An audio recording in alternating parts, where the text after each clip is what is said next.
Have a feeling Santa listened to that little girl's wish. Four of the top Republican candidates not getting their wish, failing to qualify for Virginia's presidential primary. Newt Gingrich, one of the candidates who will not appear on the ballot despite the latest poll showing him leading in the state. Joining us now, Judith Miller, a Pulitzer Prize-winning investigative reporter, author, and Fox News contributor. Mercedes Cohen, Fox News legal analyst, and Deneen Borelli, a Fox News contributor. Thank you all for joining us on this Christmas Eve. It's great to be and, here. and Merry Christmas Eve to you. We all look very festive.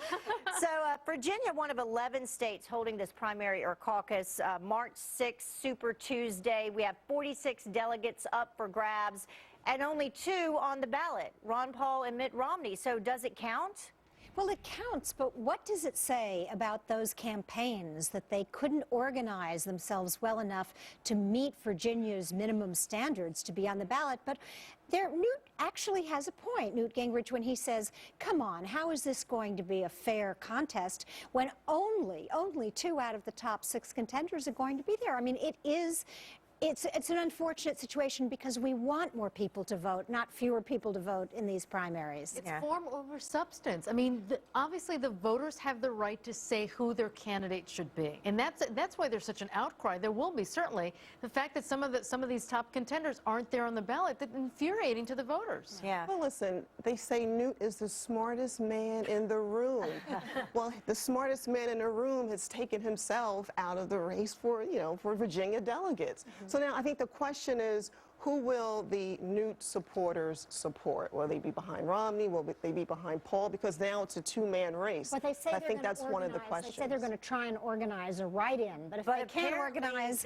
but apparently the write-in campaign is against state law. Right, so exactly. they can't do that. Exactly, and worse than that, I mean, if they can't organize 10,000 signatures, how can they organize a write-in campaign? And they've got a problem. Yeah, and I think that the campaigns that would argue, they are arguing that they did meet this deadline, which was 5 p.m. on Thursday, and that it was just a matter of paperwork and someone dropping the ball, right? Well, it's always a matter of something, but the issue is in real-time professional politics, you want candidates who want to be president of the United States to be able to meet deadlines. Right. They want them to show I don't up on know. time. It may be an indication of what's going on in Capitol Hill right now, that people can't meet deadlines, or they're waiting till the last minute and doing these 2-month extensions and things like that. I don't know. Comes with the territory. Yeah.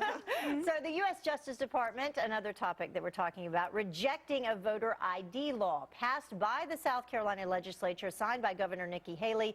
The law requires voters to show photo ID at the polls. But the Justice Department says that it makes it harder for minorities to cast ballots. So, Mercedes, I will begin with you as a lawyer on our panel.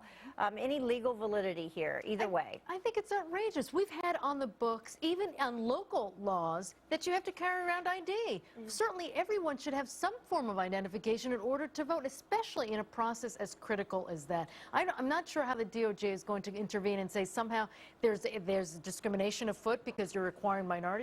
There isn't the disparate impact. You're saying every single person, if you want to cast a vote, should have your identification. That's not discrimination. That's simply the good way to go forward. But here again, when you look at the primary voting turnout, you've got fewer than 20% of eligible voters actually turning out to make these. Do we really want to make it harder for people to qualify, to vote, to express a preference in a democracy? Is that what we want to do? I don't know. I think you should have to prove who you are. But why the picture ID? Why not another kind of ID? People use IDs for basic transactions every day, for the bank, to buy cigarettes, alcohol. And it's not an economic hardship. Some states are offering it for free. So, this is a really bad argument. I think the Obama administration is playing the race card, just like they're playing the class warfare card, because Obama has nothing to run on. He has nothing to stand on. And they're trying to drum up minority voters by whipping up emotions. Yeah, we'll see what happens.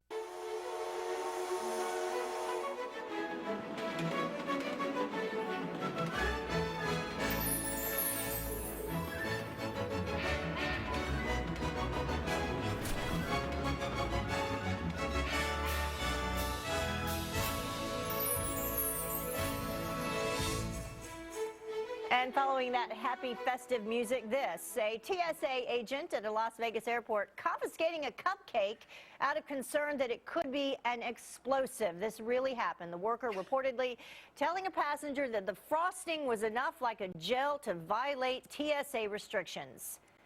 Let's bring in our panel. Judith Miller, Mercedes Cohen, and Deneen Borelli. This really happened. Did someone get real? Hello. Did someone knock on that TSA agent's head and say, "Are you kidding me?" You know, you almost feel like saying, "I'll take a bite of that. If it's an explosive, I will implode in your face." Well, the TSA agent apparently told her she could go, the woman with the cupcake, you can go to the side and eat the cupcake, which, just to explain to you, apparently the cupcake is in the jar. Maybe for safe travels, I don't know, but it didn't make it past TSA. You know, TSA clearly has a big PR problem here. Yeah. They've become the Grinch that's stolen Christmas, steals cupcakes. Yeah, the snow globes. You can't take the snow globes They through. take all the joy out of Christmas. But, you know, TSA usually has a reason to confiscate stuff. And what they should be doing is explaining why they're doing this. As soon as an incident like this happens, they ought to be out there saying, we are not crazy. This is why it's done. And then Americans understand it and they'll go with it because nobody wants to be blown up in an airplane. No. But listen, they have everything backwards, the TSA. First, they ridiculed a woman for her sex toy. Remember, they recently found something, a woman's toy. They left a note in there, right? Recently, a rapper was found with pot in his luggage, and they left a note in his bag and let him keep it. And they're frisking grandmas in wheelchairs. I mean, come on. Confiscating cupcakes. But I'm heading to the airport after the show tonight, so I love you all. I really do. And it's Christmas last-minute holiday shoppers. They help bring in millions of dollars in extra revenue for U.S. retailers, but that also led to scenes like this one. Crowded stores filled with frantic shoppers, some even breaking out into fights. So is searching for a good deal getting out of hand. The story I'm telling you out of hand are the people fighting and shooting over the tennis shoes, the Michael Jordan tennis shoes. That is crazy. There was a line, when it was first debuting this week, the line was 200 members. It was 11 o'clock at night for the next day. It was incredible. It's unbelievable that they're doing this. This is the first year that they actually had Thanksgiving Day shopping on the day itself. It was open, so instead of being with your family and eating turkey or whatever you eat, you were in a line. I mean, I think this has gotten totally out of hand. We've forgotten what this holiday is supposed to be about. No, you're absolutely right. It's not about the shopping. It's not, and it's gotten really out of control, but I hope people come to their senses. Yeah. On the other hand, though, I mean, we have to say it is good for the economy. The National Retail Federation, I think the numbers was like a 3.8% increase in shopping expected for this holiday season. So, you know, that's good news. And whether people actually have the money that they're spending, that remains to be another seen. issue, right? And that could be the problem. And whether or not all those presents come back, Heather, the next day. True. I mean, a lot of people turning things back in. But it's up, though, and it's Well, we really, hope. the economy is certainly inching its way up, and it's certainly consumer confidence is. That's why they're doing well. That's why there's so many shoppers out there. All right, so it is Christmas Eve. What are each of you doing for Christmas? I'm getting on a train and going up to Wassaic, and I'm going to have dinner with family. Very good. Dinner with my kids, nieces and nephews. Nice. Family in New Jersey and New York. Looking forward to it. Well, I'm headed home to North Carolina on a flight with the wonderful TSA. No cupcakes. No cupcakes. Hey, you know what? If I had homemade icing, it wouldn't be a security risk. It would be a health risk if I made it. So none of that for me. But I'll be home for the holidays for one day, back tomorrow night. So, Merry have fun. Christmas. Merry Christmas to everyone, and Merry Christmas to everyone at home.